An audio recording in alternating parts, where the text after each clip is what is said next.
Welcome to the KOMO Sports End Zone podcast with KOMO Sports Director Niko Tamurian and Najee Moye.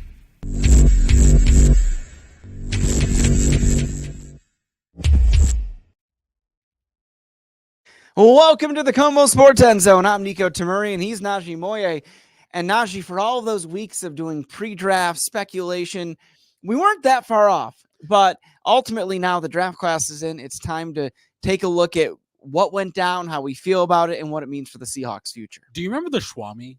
Yeah, of course. I feel kind of Swami adjacent almost a little bit because we kind of nailed it down after I got. I think you predicted Byron Murphy at one point. Well, I did. I think I did. And please don't take any of my predictions seriously going forward. Honestly, don't take them to Caesars or Muckle Shoot or anything like that. But this pick makes sense, and I think after I got over the whole. My delusions, and every sports fan is a little bit delusional. I mean, let's face it, I'm a Giants fan. I'm beyond delusional, believe me.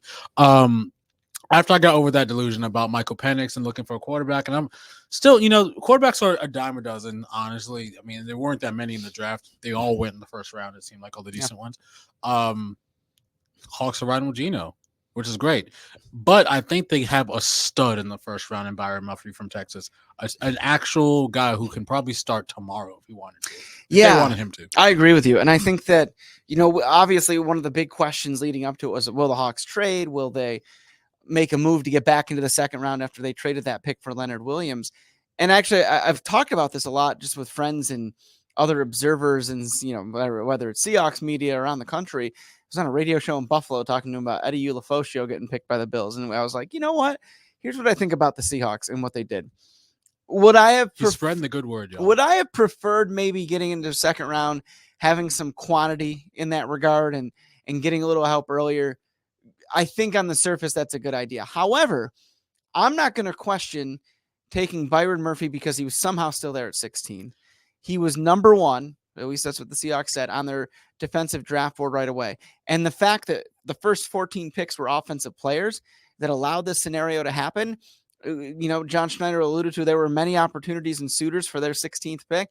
But I think if the number one guy on your board from a defensive standpoint is there and there's all these options, I mean, how do you pass that up at, in my opinion, the biggest position of need? Yeah, definitely. I think, and they addressed two positions of need in the first, 3 rounds, like you mentioned, because they didn't have their second round draft pick. But I mean, putting a guy like Murphy just next to Big Cat, I mean, honestly, that shores up. I mean, the game has evolved into passing the football, yes, but if you got a guy who many people compare him to Aaron Donald, and that he's a little bit shorter, but he's just ultra strong, honestly. Yeah, I mean, this is a guy who can sack the quarterback that can take up 2 linemen just consistently, and did that in Texas. I think the Hawks should be excited. We did see an intense run on offensive offensive players in the draft, which was that would be funny if coordinators were drafted there. Can you imagine? Yeah. Where would Ryan Grubb be drafted? Why, he's the unknown commodity, right? We haven't seen him in the pros. Yeah. So you're drafting on potential like they do in the NBA. Maybe 15th, 15th. But easily, if he stays in college, I'm just kidding. If he stays in college a year, he becomes a lottery pick. I don't know. Yeah, I think the Hawks knocked out the park with Byron Murphy, and I think we're gonna get to our grades in a second, but I don't see any other way they could have gone. I mean, receiving core, you're stacked. Yeah, running backs are stacked. Offensive line, like I said, they adjusted in the third round, but you can find some value there. Yeah. You can find value in the second round. I think even the best value for money going down the line could be found in the second round. A lot of picks were a lot of great players are second round players after all. And I was kind of surprised, like you said, and how Mike Fieri mentioned to us that earlier this month that we was expecting Trader John to trade John, and I did too, honestly. I thought that for sure. And they made a smaller trade later with Denver, but I thought they were going to make the big move. Like big swings, and there was not really a lot of huge swings in this draft, honestly. No. I mean, all kind of went. I think a lot of it was smoke and mirrors, honestly. When you have all these quarterbacks going up higher, it's like, okay, a lot of fodder for talk, and we talked about how coaches, it may seem like coaches just kind of like coaches and GMs are like, okay, we're not paying attention to mock drafts, but I don't know. We'll see how the season goes. I think there may be some buyer's regret at the top of the draft. Well, there's always not all of these 6 quarterbacks are going to hit. We've seen that year after year. Right. I mean, how many times, I probably brought up Zach Wilson in a ridiculous amount of times for a Seattle sports podcast. Yeah. But in this regard, it's a good example. Like, lauded as like, yeah, he was the surefire number 2 pick that year. Everybody loved it. And he's, probably the 3rd stringer on the Broncos now, like 2 years later. It's, Wow. so clearly that wasn't a hit. And it's inevitable. Like, could JJ McCarthy be a star? Maybe. Maybe. He, could he flame out just as equal chances? Sure. Exactly. And, it's just how this stuff goes. While we're on that subject, before we jump back to the Seahawks, were you surprised about Michael Penix going 8th? Are you like stunned? What do you feel about that? So I was in the process of moving, and I was kind of like, I was paying attention to the draft. I had it on, but I was in the process of moving, and I was blown away. Not that Michael Penix was drafted in the 1st round. That didn't surprise me. It was that he was drafted by a team that just gave a fortune to Kirk Cousins, right, to be their starter. Kirk Cousins is not 50 years old. He's not retiring tomorrow. Has he been hurt before? Yes, but he's like 32-ish, I think. And the Falcons, I believe, upgraded that position and went into the whole signing Kirk Cousins, avenue as an easy way to, not an easy way, but an easy way to upgrade that position. I was shocked. Yeah, they were, and even I see, you can see on social media, Arthur Blank came down to the war room to talk to the GM. And, I'm not a body language expert, but I feel like I know a thing or two about a thing or two. And I just feel like, when you do something wrong, and your parents or your coach kind of talks to you, and it's not like you're in trouble, but it's more like what explain this? I'm not mad. I'm disappointed. And I want you to kind of explain it. He was kind of explaining. Arthur Blank was trying to see the vision. Yeah. It's like when your homie is like freestyling in your ear at the club. You're just like, okay. How did you feel? Oh, I think you nailed how that happened. And obviously the GM said after, like, they don't want to be in quarterback purgatory, if Kirk gets injured, which he's injured right now, mind you. And this is the thing, like, they try to smooth it over, be like, Kirk Cousins, the starter. He is not looking over his shoulder. I mean, that was the direct quote from Raheem Morris, the head coach. And like, he's not looking over his shoulder. This is Kirk's job. Penix may sit 2 or 3 years. Well, guess what?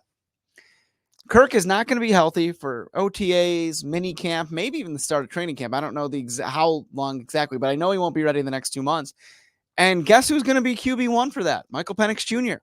Yeah. And those players are going to see what we here in Washington saw up close and personal the last 2 years, that this guy throws the most beautiful deep ball I have ever seen, prettier even in person.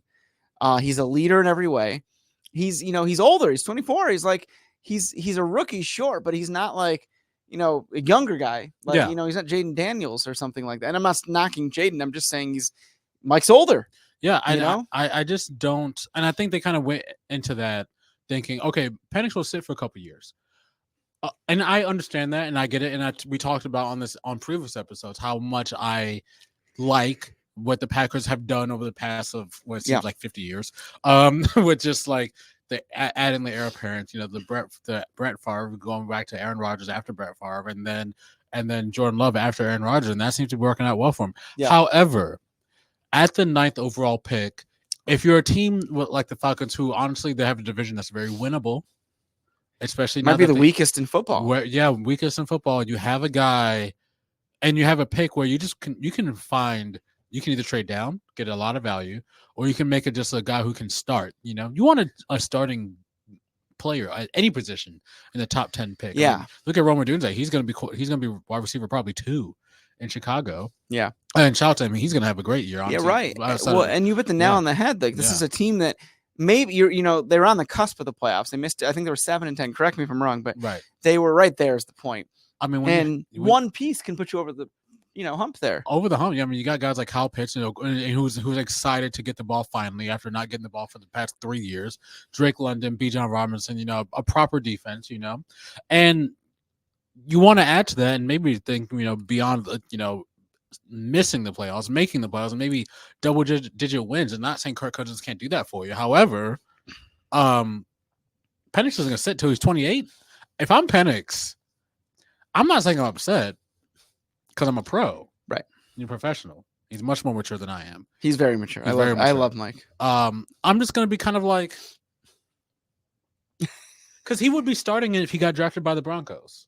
Yeah. If he fell 3 spots, no, there's no question he starts the Broncos. Yeah. Vikings, one of those teams. Vikings, yeah. Yeah, and you could maybe even pick the Penix up in the second round. Right. And listen, talent-wise, without a shadow of a doubt, Mike is 8th pick quality, without a doubt. Personality, leadership, talent, all of that. He's absolutely drafted correctly, maybe even higher than that, really. Yeah. But the situation, like you said, it's not only the fact that he's sitting behind Kirk Cousins, it's the fact that they have just created a quarterback controversy. And even if there isn't one, even if they're like Kirk Cousins will be starting for the rest of eternity, which obviously is not really the case, but you get what I'm saying. Right.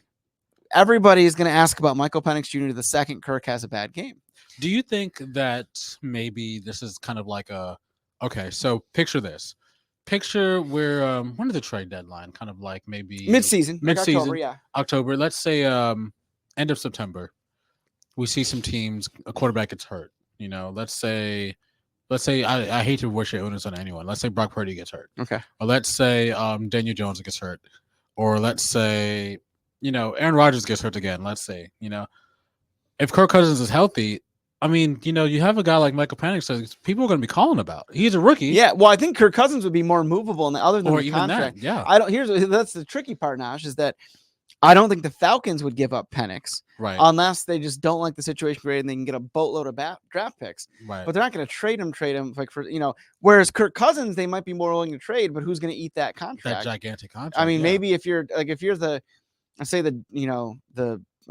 Niners are like a team that obviously has been proven they can get to the Super Bowl and make deep runs, right? Let's say they're like 4-1 when Purdy goes down. They might be willing to eat that money and trade for a Kirk Cousins or give up those picks for a Penix, but it'd probably be Kirk in that situation because experience and all that. Well, even then, you've just created a crazy scenario as far as like by drafting somebody in that spot. And I like Kirk Cousins, and obviously the Falcons do too. And honestly, and also to hear that Kirk Cousins wasn't aware that they were drafting Penix in the first place, until they were on the clock. I mean, Kirk is looking like, well, who am I? I don't know. That's pretty funny. No, seriously. I think, but I hope all the best for Michael Penix. He had some great years here at Mountain Lake. The last 2 years have been spectacular, especially the last year. I know he'd love to have a natty. But I think, I don't know. We'll see. We will see. And that's the beauty of the draft.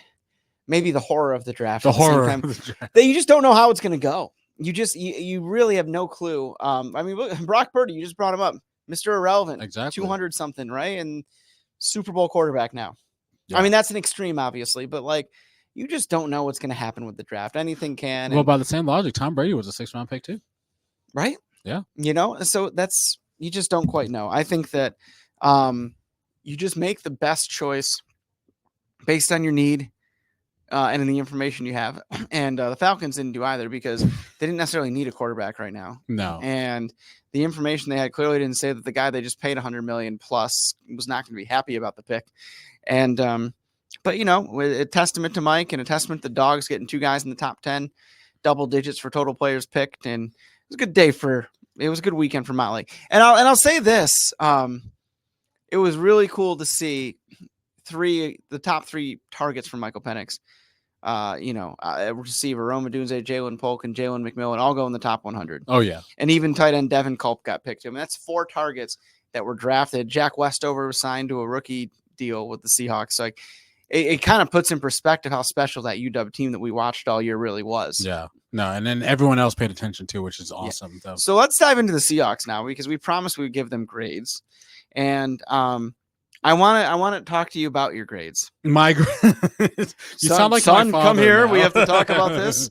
I'm, obviously in this podcast, between the two of us, Niko is the perennial optimist. Very much so. And I don't see that the Hawks did anything wrong in this draft. I think if we wanted to go into my grades, we talk about Byron Murphy. I think he's an A. I want to give him an A+, but let's it's hard to just get an A+, Yeah. Teams that got an A+ in my book, I think the Commanders got an A+ for drafting, Jaden Daniels because obviously they need a guy, Right.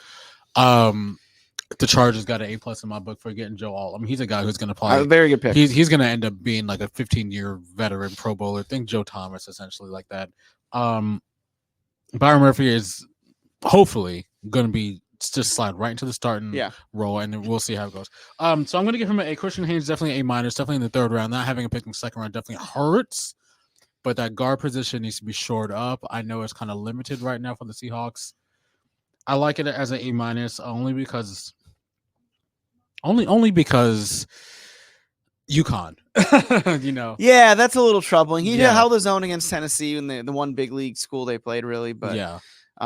Continue, my friend. Yeah, and then we got Tyrese Knight. Now we had a lot of people leave the linebacking position for the Hawks, and there was not a ton to really choose from, you know, in this draft. And not saying he's not a great player, but you know, when you get these guys from small schools, it makes me kind of a little bit nervous, you know? Right. But you know, when you get late in the draft, you kind of sometimes have no choice. But I do believe the most value pick that the Hawks is Michigan's AJ Barner. And anytime you can get blocking tight end from Michigan on a Jim Harbaugh squad, you know, in the late round, he's going to work for you. Yeah. And I gave him a B because I mean, obviously he's probably not going to start, but honestly, I like that pick a lot. I mean, it's a B in that, you know, he's not like an amazing pass catcher, but they didn't really ask him to be in Michigan, so we'll see. Yeah. I'm going to go bottom up here. Okay. Same way, kind of how you ended on AJ Barner, just to continue that. So I went B+ on this from the standpoint that, listen, the Hawks lost Will Dissly and Colby Parkinson. They brought in Pharaoh Brown. Noah Fant is still there. AJ Barner is going to be tight end 3 with a lot of potential down the line. Blocking tight end to help that running game. And I think that the value there as far as getting that in the 4th round, when there really isn't an option to do it elsewhere, like you're taking somebody who's pretty high on your list. You're taking somebody that can help that position need, kind of in a sense, like almost replacing Parkinson or Dissly. I just like the pick. And I like another reason I really like the pick is that there's that familiarity factor that obviously Mike McDonald was an assistant at Michigan for a year, and he credited, you know, the Harbaugh family for letting him know about him. He's got a Harbaugh on his staff, of course. So I just think that a lot of times in the draft, you know what you see on film, you know what you maybe see in games, not just on film, but like in interactions. But they really know AJ because they worked with him and he played for them. So that's why I went a little bit higher, because I think they know something we don't. I went a little lower on Tyrese Knight. Not that I think he's like a bust or anything like that. I'm sure he's going to be a really good football player. It's just simply where they took him, because by all accounts, they could have gotten him much, much later, maybe even round 6. And so that's the only reason I went down on the grade. I like the player. I just think they could have waited and maybe, maybe gotten help elsewhere. But again, who am I to criticize the draft plan if I'm not in the war room? By the way, they hate when you call it the war room, by the way. Really? They want to call it the draft room. The draft room. Yes, that's the official term. Okay. At any rate, but when we're doing this coverage at Seahawks facility, the Virginia Mason Athletic Center, you're in the room adjacent to the draft room. And so it's kind of a cool experience, but I'm not going to question the logic there because we haven't seen a Mike McDonald class. And from John Schneider's perspective, he's nailed the last 2 years. So especially last year. So I C+ only because I really think if they really like Tyrese Knight, obviously they do, and they didn't want him to go, and that's why they picked him there. But I think they could have gotten him later. They got to fill that linebacker room. They got to fill the linebacker, and that's why I'm okay with it. But I really think they could have gotten him later. And that's the only reason I went down. But who knows? Maybe he becomes this generational player, and we're like, you know what? Thank goodness they didn't even risk losing him, right? You just got to work. And I love the Christian Haynes pick. John Schneider said about Christian, I can't believe he fell this far. Like, as they're watching things develop, he's like, okay, this might work out, because you're looking, those guys in that room, Christian Haynes is probably the top guy left in their board, especially at that position of need at guard. And they're looking and they're watching him fall, and they're watching him fall. And they're looking at the teams that are still ahead of him on the draft board. And they're like, the teams that are still ahead of them picking. And they're like, is this going to happen? Like, This team doesn't need a guard, that team. And so the fact that they were that excited, a lot of analysts out there had Haynes as the 3rd best guard in the whole draft. So the fact that you get him at 81, that's some real value. And there's a real shot he starts from day one. And I was really hoping the Giants pick him, because Lord knows we need offensive line. Yeah. And so the idea, I mean, if you remember, I was talking with Mike Tannenbaum and the other show there, he was, it was, something he said that and a lot of people thought that the Seahawks were going to take Troy Fautanu at 16 and put him inside because the bookend of the offensive line was already taken care of. So another Husky. Yeah, exactly. So it's one of those. Yeah. So the idea that you're bolstering the inside of the offensive line is huge. And it's and especially they were able to do it at 81 with a prospect that probably could have, if you're really looking at the value and what he brings to the table, probably would have been taken in the lower 50s maybe. And one thing I loved about it, so a Seattle guy, former Husky, former NFL quarterback Hugh Millen. He does a lot of radio work here in Seattle. And he's in the draft room talking with us, and he sees the pick come across the board. He's so excited because his son Cal is the quarterback at Connecticut. Oh, nice. And he rooms with Christian Haynes. How about that? And so there was this unique perspective from the standpoint. He's like, oh my God, this guy is great. He's an awesome human being. So he had that first, hand character check. I love that. And yeah, it really was cool. And then Byron Murphy, we both went A for the obvious reasons that, listen, he's was number 1 on the board. He makes a lot of sense. He's at perhaps the largest position of need. And, listen, the Seahawks, when they lost games the last 2 seasons, is because they couldn't stop the run. And it started up front. Right. Because you had Bobby Wagner and Jordan Brooks and a really good secondary. Well, now you got Leonard Williams and you got Byron Murphy. And on the edge, you got a healthy, hopefully, Uchenna Nwosu.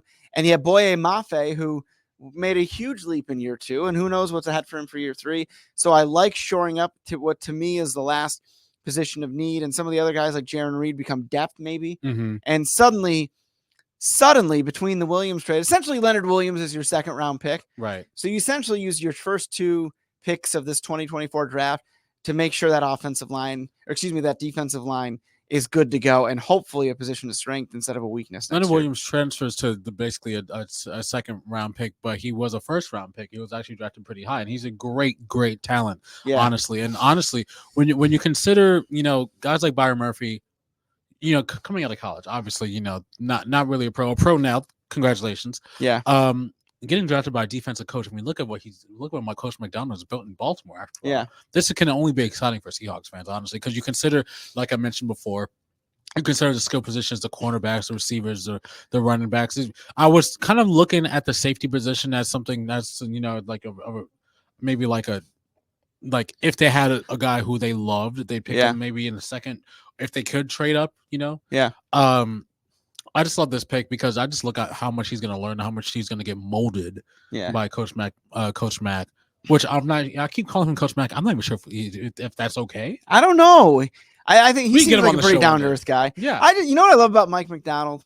A lot of things, but I love that he's already getting into the John Schneiderisms. Like they both wore on day 3, like the worker shirts. They're like almost like gas station shirts. Yeah. And they got like the names written in cursive with the Seahawks logo. I love that. And John's like, I'm not sure what this has to do with the gas station, but we're going to outwork you. And that's the idea. I'm like, okay. And then even like just at the end of night 1, I finished my last live report. It's like 11:35 at night. I'm walking through. There's just Mike McDonald walking through the facility, about to walk out. And I'm just like, hey, thanks for having us. Because it is great access the Seahawks provide. It really is a unique setup compared to some other teams in the league, a better setup for that matter. And he's like, look at him. He's like, are you kidding me? Thank you for being here. Like, he's just a downer. Like, it's like me and you talking. It genuinely is like me and you talking. He's a really down to earth guy, clearly a football guru. Yeah. And it's going to be interesting to see how this goes, but you can start to see the identity he wants. Yeah. We can grade it all we want. But ultimately I think they're really happy with the guys they got. Yeah. And are all of them going to be day 1 starters? No. But we know one probably will be. I think Murphy will be, and Haynes could very well be, and then one of the corners could be one of the 2 Auburn kids. Yeah, we didn't go through all the picks. But but and then so they drafted some projects, on the line as well. So it's like there's really a concerted effort to build up front, like we've been talking about for weeks, and it wasn't just talk; it was we're gonna go do this, right? And they did it with Leonard before the McDonald dream started. They did it now with Byron Murphy. They did it again with Christian Haynes, and let's see. If this is this new era of Seahawks football, it might look a little bit like the old one with the run and stop the run, but I think it's going to be a modern twist. I think Mike McDonald, you can call me crazy, could end up. Who would ever call Niko crazy? Nobody ever. No. Mike McDonald may end up being like a defensive Sean McVay. Ooh, like this young coach that becomes like this wonderkind, even not that young, he's 36, but he is the youngest in the league right now. But he becomes this like thing, but just on the defensive side of the ball instead of because remember McVay set off this whole trend of these young offensive guys getting hired. Some have worked, some have not. But I think McDonald is the defensive version of that. That's the way I look at it. So you saying, I don't want to say Legion of Boom Part 2, but I mean, this is not exactly that level. But I mean, things are happening, things are working, and there's this chemistry being made. That's a great point, Najee. And here's what I would say to that is that, Pete Carroll said on many occasions that they had that vision in mind of what they wanted. Right. And they specifically drafted Cam Chancellor, Earl Thomas, Richard Sherman, KJ Wright, Bobby, all of those guys because they knew they would fit perfect in exactly what they wanted to do. From that attitude, like no crap attitude, cleaning it up for the podcast, you know. So the reason I'm saying that is because I think Mike McDonald is doing the same thing. Whether it works out the same way is a whole nother animal. But the strategy at least appears quite similar. Right. And the vibes are good. And Niko's wearing a fantastic jacket. Thank you. I just his first day wearing wearing a fantastic jacket. He wore only the best for the KOMO Sports. Hey, only the best. However, I look like I'm a private detective from a fishing community. Niko and Najee LLC. What do you call a detective firm? PD or something? PD? Oh, Niko and Najee PD. Yeah, maybe or investigations. Yeah, yeah, I like it. We're investigating if this draft was a winner or loss. Najee, when we look at this draft in 2 years, what do you think? I think, especially when you couple it with last year's draft, because you can kind of look at drafts 2 years, as a chunk.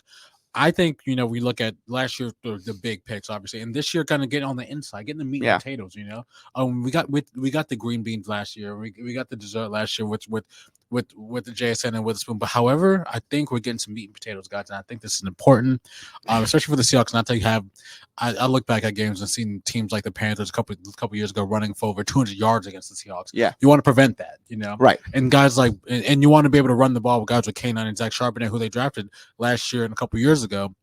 It's a team that's being built through the draft, and we're seeing the entire culmination of that this year. And it's not the culmination, but it's an additions. It's additions by additions, and not additions by subtraction. Absolutely. I love it. I think that we will look at this 3-year stretch, maybe a little bit less so this year, not because Murphy and and Haynes and all those guys aren't good, because I think they're very good, just because there's maybe less higher up picks, because remember, this was a really offense-heavy draft. Right. Well, not only that, but remember 22 was the first rounder at number 9, then it was 2 second rounders, right? Third rounder was Abe Lucas, which was awesome. But 2023 specifically was 2 first round, 2 second round.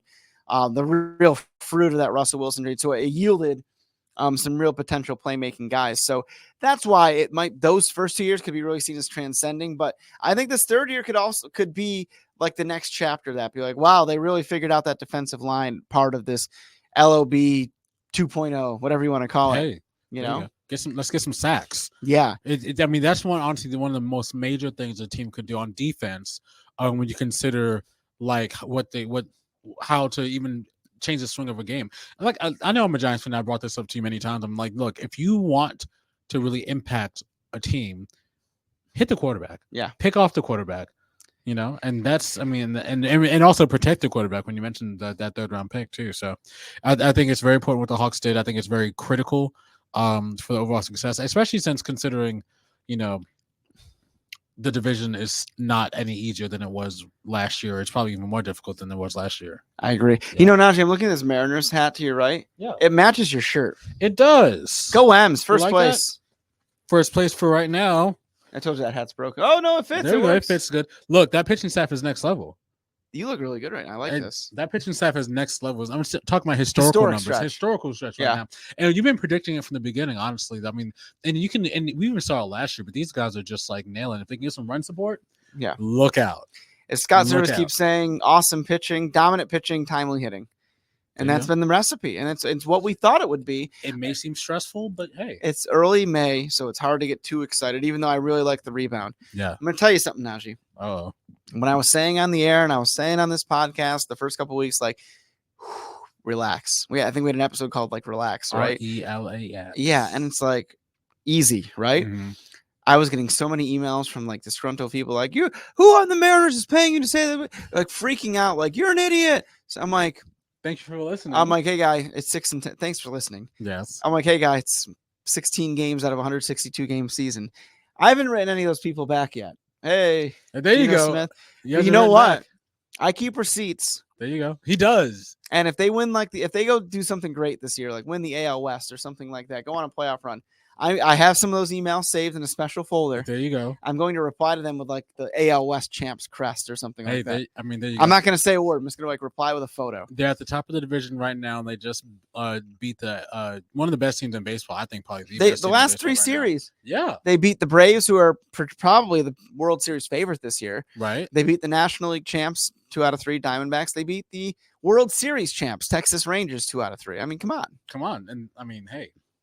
What else can you say? I mean, What else can they you got say? 4 stud pitchers, 4 guys that any other team would love to have as number 1 starter. And they have 4 guys, and then several other guys who are maybe number 2s. Yeah. Hey, we'll take it. We'll take it. But it's going to be a long summer. There's going to be a lot of Mariners podcasts this summer, but we like where we're at right now. So things are going well. Good vibes only. Najee, Niko, that was fun.